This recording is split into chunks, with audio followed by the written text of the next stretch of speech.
Hello friends, neighbors, John your whiskey neighbor here. Welcome down to the Nook. It's been a while since I've been here in the Nook, and happy World Whiskey Day.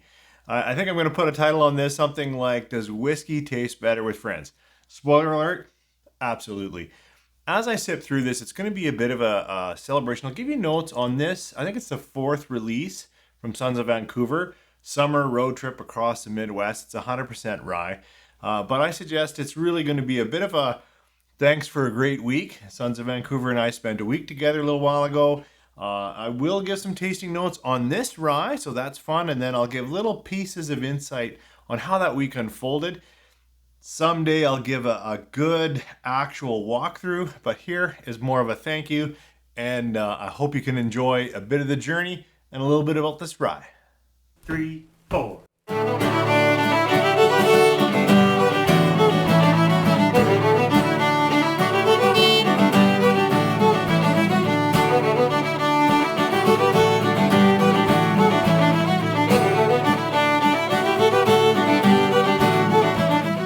Well, if you stay with me, we'll start with the rye.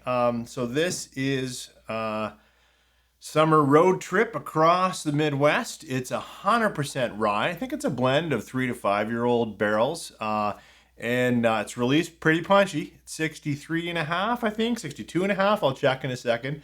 And only 189 bottles, so I think it's long sold out, but maybe your friend or somebody you know has a little bit. Yeah, 63.2%, sorry. And so we'll start a little bit of this because you might have tuned in to hear some thoughts on rye. So I'll give you a nose and taste of what I'm getting on this summer road trip. It's a full rye, but it's still got sweet caramels, vanillas. I know they use New Oak in here. Give it a sip. Actually, that led into one of the stronger notes that I get in here is some vanillas, good woods, and some cooked down brown sugars with that punchy spiciness of rye. It's great. It's a little bit hefty for the first whiskey of the day, but if you can get a little bit of this, a little bit of smoke and leather on the back end. Now, I got to be careful about saying smoke. I'm in Alberta right now, and if you're in the area and want to support, please, there's lots of charities that are helping people that are displaced from the forest fires. But what I just wanted to say is there's a lot of fire in the air. And so smoke notes I got to be careful with because even though I'm here in a closed space, I think there's a lot of smoke in the air. This, though, tasty, sugared, cooked down, brown, oak backed, and there is a leather and a little bit of smoke or ash on the back end. Really nice, tasty rye.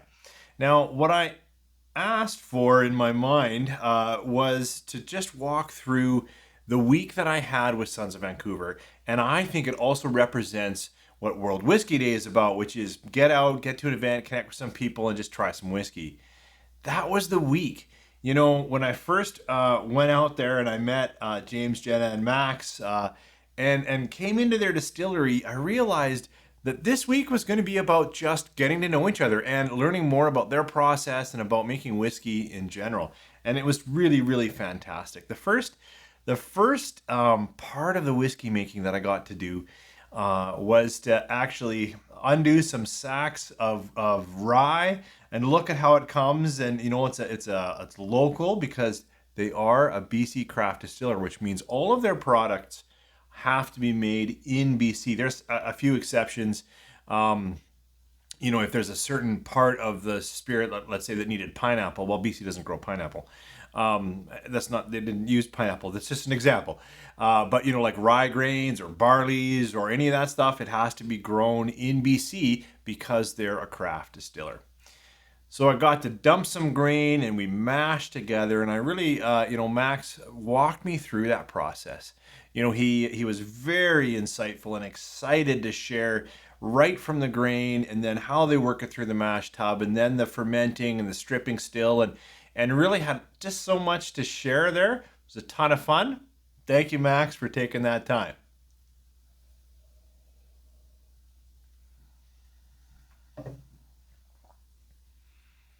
I spent a bit more time with Jenna at the still.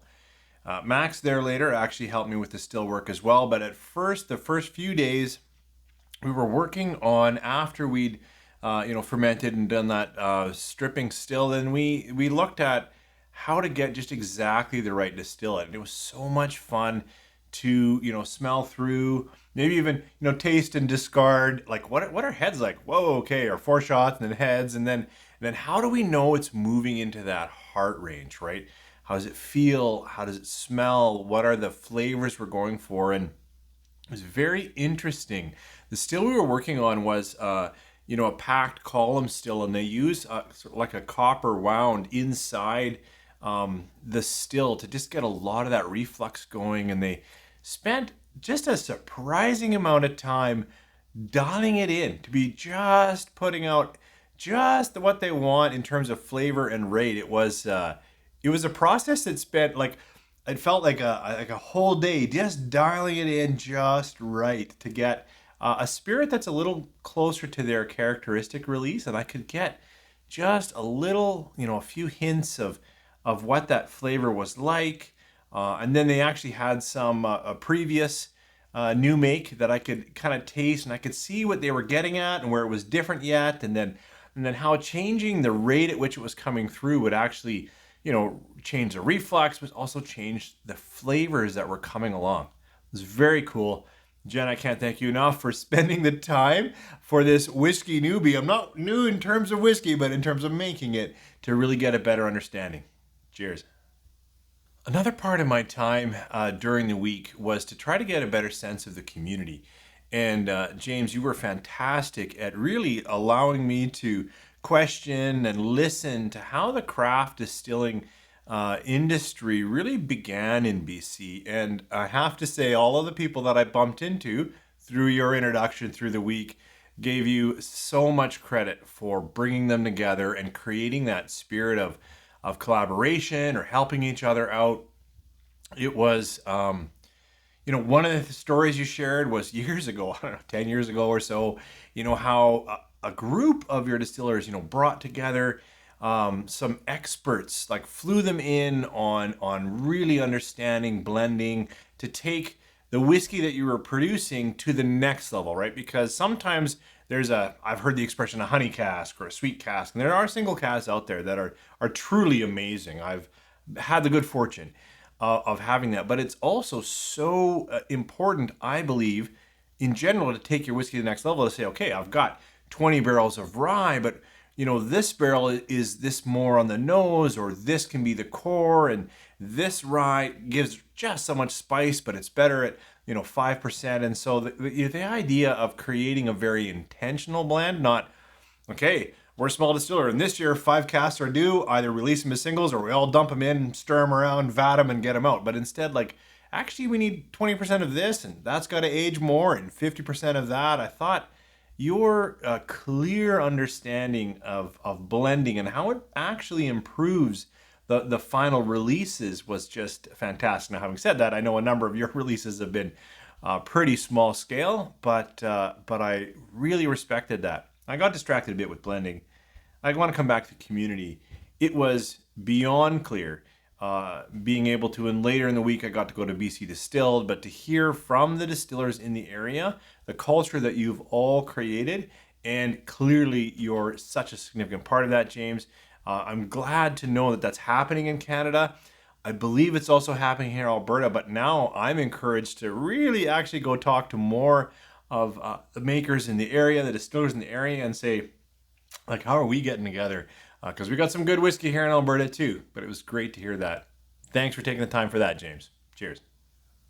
I want to give a shout out to Emmett as well. The evenings, there's a culture in BC in these small craft distillers that I just think is way too much fun. And I imagine I would spend too much of my evenings just visiting the distillers, because you all, like, whether you're in an industrial place or a hip place or like a way off the road place, you all have these, front rooms, tasting rooms, and they're open in the evenings, and you have bartenders that are coming in and creating, cocktails and a great spirit of exploration. And Emmett, we dropped in there, Linda and I, and you walked us through just some fantastic cocktails. We took pictures, we took notes. We're like, we're gonna have to try to rebuild this at home. I'm quite sure we won't be able to do it to your skill level, but I just want to say that culture was fantastic, and speaks to even the beginning of this video when World Whisky Day, I think, connects people together. Try out some whiskey. Do you like this? Do you not like that? And to do it in events or with friends. And Emmett, thank you for taking time to help us better understand cocktails. Cheers. You know, the last part of my week was to go to BC Distilled, and that really was a celebration of all things craft distilling. Now, not just whiskey. Yeah, many of the distillers, when I'm walking around and it's like, what do you got going? And then, you know, they've got some really unique gins, they've got some cool vodkas, and then, you know, I say, well, what about whiskey? Because clearly I'm all about whiskey, and it's amazing how many of them, it's in the barrel. It's in the barrel. Okay, good. It's in the barrel.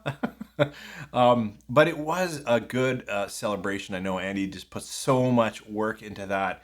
And it was a wonderful event. And I hope to be able to make it back. Same thing, to go around, to see what's new, because I've made several hello connection kind of things. And I'm very thankful for that part of the week as well. Coming back to World Whisky Day, I think it also shows how different spirits and ways can be celebrated on a day like today.